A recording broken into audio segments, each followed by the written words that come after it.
Akademiks says Carter 3 is not a classic. Absolutely no way, no chance. Here he is on Twitter talking about songs leaked that were left off the album that weren't better. But let me run through some things really quickly because we talk about the impact and the project itself. 3 times platinum, best rap album at the 2009 Grammys. Over 1 million copies sold in the first week. Huge singles, Lollipop, A Milli, Got Money, Mrs. Officer, Akademiks. Please explain. Wait, let me just ask you guys a question first. Do you guys believe Carter 3 is a classic? Yes. Yes. Yes, yes? Yes. Now, here's the thing. We're in a culture where it's either classic or trash. That's not true. That's not true. Hold up. That's not true. She didn't even mention my tweet, or the part of my tweet that said, it's not a classic, but it's pretty good. We got that. Well, no one said it, but what I'm saying is that... Sorry, Akademiks. Not a classic, but it's the a conversation is not about, is the Carter 3 a pretty good album? But saying something is pretty good and not a classic is not that much. It's not a diss. It's not a diss. Now... This conversation is not about, did you diss Wayne's album? Now, the reason why I believe that it's not a classic to me is that, as you mentioned all the... Okay. Take To Me out. I love the little phrases niggas try to take To Me out. Well, classic. You said Carter 3 is not a classic. Anytime I'm speaking from my opinion. So it's always to me, right? No. I can't speak definitively for everybody in the culture, right? When you're giving your opinion on if someone's trash or something is trash or not, you're giving it your opinion. So let me help. So it's trash to you. No. So you can definitively say something is trash. You can't ask a question and answer it. Go. When we're talking about something being a classic, I always assume that those conversations are had with some type of objectivity. Now, when those types of conversations have with objectivity, when it comes to classic, you're going on the consensus. Our perspective means nothing when we're talking about how the people received something. So when we're talking about classic albums and people start talking about To Me, you have just introduced a new conversation. Okay. We're not talking about your opinions. You have to, because when you're evaluating a classic, right, one of the criteria, she mentioned it while going down the accolades, is impact. It is probably one of the most impactful albums, probably the last 20 years. Clear is by far, it fulfills that criteria. Now, the quality of the songs and the content, that's the place where, and that has to be your evaluation, not everyone's evaluation. I go through the songs and I'm like, if this is a classic, and again, it did the sales, it has the impact, but I don't believe, there's certain songs that I'm like, I can't certify classic. Like? We have the track list so we can run through it together. 3P. Wait. We do have the track list? Yes. Can I see it? Where is it? I'll share with you. I thought you realized when you picked up the notes this morning. Now, by the way, and by the way, there are a lot of great songs on it, but there are also songs. How many skippables could we have on a classic album?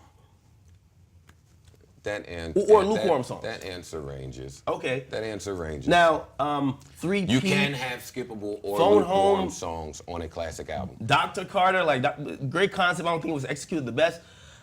I just don't. There are 3 to 4 songs on here, and here's the rest of the songs. Here's part 2. Got it. All right, go ahead. There's 3 to 4 songs on there that when I evaluate that album, just the content, song by song, I say this isn't a classic. I believe nostalgia has made this a classic because it's a coming-of-age album by Wayne. Wayne, at that point, the run he was on, the tapes he dropped, it culminated into this project. We look back 10 years later and say, this is clearly a classic. I'm waiting for you to tell me what songs didn't meet your quality criteria on this album. Okay, let's go through it. Yeah, let's have an accountability system in play. All right, 3P. That was the intro. What do you think? To me, no. To me, yes. Okay, Mr. Carter, yes. A Milli, there's no even conversation about that. Got Money, of course. Comfortable, of course. Those are all singles right in between, right? Now, Dr. Carter, I'm not doing it. Okay. You might be okay. Phone Home, not doing that either, but you might be. Tie My Hands, great song. Mrs. Officer, great song. Let the Beat Build, great song. Shoot Me Down, great song. Lollipop is just Lollipop. Then La La, which is a dope song as well. Play With Fire. As you read this track list, let me just say, in our culture, we're talking classic. In our culture, too often at times, we say wrong shit and we don't hold ourselves accountable. We don't fix it, right? As you read this track list, I can't even hear the argument. You named 2 songs that were like, to you, which you're entitled to that opinion. I named 3. And again, when I'm thinking about a classic album, I'm thinking about a damn near impeccable album, right? And that's what I was asking about the whole skippable thing, right? Because while it has great songs on it, which makes it a pretty good or great album, I'm thinking classic, and it just doesn't meet my criteria in terms of going track by track and content-wise for it to be like a classic. Okay, a few questions here. And by the way, I don't want to drag this, so I just have a few questions. You do recognize that other people recognize this as not only a classic, but arguably Wayne's best project, right? Yes. You recognize other people. And that's why music is subjective. So I'm not gonna be in their Twitter mentions all day like, how do you know? Because I understand. By the way, most of the people tweeting at me, when that tweet got over like 2,000 responses, most of the people who either said it's the best album ever, period, or they said it's absolutely a classic, they fell within an age range of like 17 to like 27. Okay, and because that's my second question, I need some point of reference. I need point of reference because oftentimes when we have conversations about classic albums, people's intel don't really allow them to even have that conversation. So we know that you feel like Chief Keef's first album is a classic. No. It's not a classic overall. Okay. You see, there's certain projects by certain rappers. I call them personal classics. It doesn't mean that the culture shares that sentiment, right? Drake doesn't have a classic, but for me, listening to Drake and being a big fan, Take Care is a personal classic. I look at that as the epitome of peak Drake. Same with Chief Keef. Those albums are not in the conversation of being a classic by an objective standard. Can I get 5 classic albums by objective standards to you? Are we talking in recent times, or there's period? Okay, Reasonable Doubt, Illmatic, right? I hate that. I hate that. See where we go? I hate when see where we go? Give him the 10 years. Because I feel like the hype beast niggas. Give him the and I'm not 10-year calling you a hype criteria. beast, Okay. but the hype beast niggas gonna always go to fucking Reasonable Doubt, fucking Illmatic. I don't want to hear all that shit. We've spoken about the past decade, so maybe you want to use that. Don't give me the fucking 5 albums that the whole world classifies as fucking classic. All right, hold on. Well, off the top of my, because I don't think there's many. I think people call a lot of shit classic really easy. I don't even think Carter 3 was the best album dropped in that year commercially. T.I. dropped Paper Trail. Not our conversation. Okay. Well, we've had the conversation about My Beautiful Dark Twisted Fantasy. I think that's a classic. Why? Right? And we went through that album song by song, and I think there was like 1 song you didn't agree with. This one, I don't agree with 3 of them, and that's why I'm not calling this a classic. And you refuse to call My Beautiful Dark Twisted Fantasy a classic. Well, I might have been wrong there. Huh? I might have been wrong Okay. there. All right. Well, That's okay.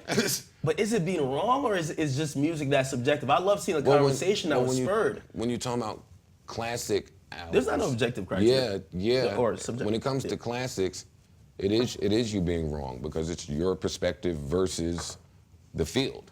So yeah, I don't have any problem with it. They killed me for saying My Beautiful Dark Twisted Fantasy wasn't a classic album. I felt that way at the time, but reading other people's feedback, maybe I was wrong. I don't know. I have no problem being wrong about hip hop. And again, I don't know if this is, and you can tell me if this is fair too, like the songs that got leaked, because you know there was multiple mixtapes. He dropped Drought 3, then some hackers got all the files for Carter 3. I hate right? this line too. No, like if you think about the songs that got left off, like these songs I think of, and the ones that I don't really fuck with or care about too much on the album, I'm like, shit, Pussy Money Weed, I'm a Beast, Trouble, Brand New, Something You Forgot, Know the Future, I Feel Like Dying, Prostitute, even though the remix was on, they ended up putting it as a bonus track. Me and My Dream, those are great tracks, got left off the tape, not by his So your fault. It's funny that you're faulting an artist for giving you enough content to create an album to your satisfaction. You fault him for that. That's pretty funny. In my brain, those songs don't exist. I'm judging the album as the artist intended to give me the album. Does nostalgia play? They got your ass out of here. Card 3 is a classic, and you say it again, they might fucking do a drive-by on your ass. Does nostalgia play any type of effect on you considering some of the classics? I definitely. You don't think it does with this? I was Wayne's biggest hater when this album dropped. That's when he was on this I'm the best rapper in the world shit. And I didn't think he was the best rapper in the world, but I was, I wasn't waving my Wayne flag like everybody else. The album just really outperformed everything. And when you think about classics, you're talking about quality of music and performance. The performance is all the way at the top. It outperformed, and Where's the quality for you? It outperformed. All right, you guys want to agree? Where's the agree quality to of disagree Carter on 3? this one, please? No, Yes. I'm You asking just asked me where's the quality on Carter 3. I'm asking where do you rank the quality because we don't have to speak about the performance. We know where the performance is at. It's probably at the top of any album. It's his best album. Better than Carter 1 and 2? It's his best project, yes. I know that the diehards like to say Carter 2 is his best project because that's when he was little known. Well, not little known, but that's when he was y'all's. I get it. I understand. I think I'm a little bit rapping better, but fine. All right, and agreed to disagree. So let's do some numbers, academics. It's week 2 for Uzi and XXXTentacion. How are they looking on the charts? Listen, Uzi and X held up pretty well week 2. Less than a 50% drop. Usually in hip hop we see these big first weeks and then they drop off after the second week. Both with less than a 50% drop off. Uzi did 64,000 records second week and X did 51. I think that's very impressive. I'm hoping more artists could have that little of a drop off. You know, usually like you see that 60% drop off. In Logic's case, we saw like 84 or something like that. Wild. But I think that was good numbers for them. Of course, the chart, if you look at the Billboard Top 200 charts, the album chart, it's filled with hip hop acts. Like a lot of acts, because hip hop is streaming well.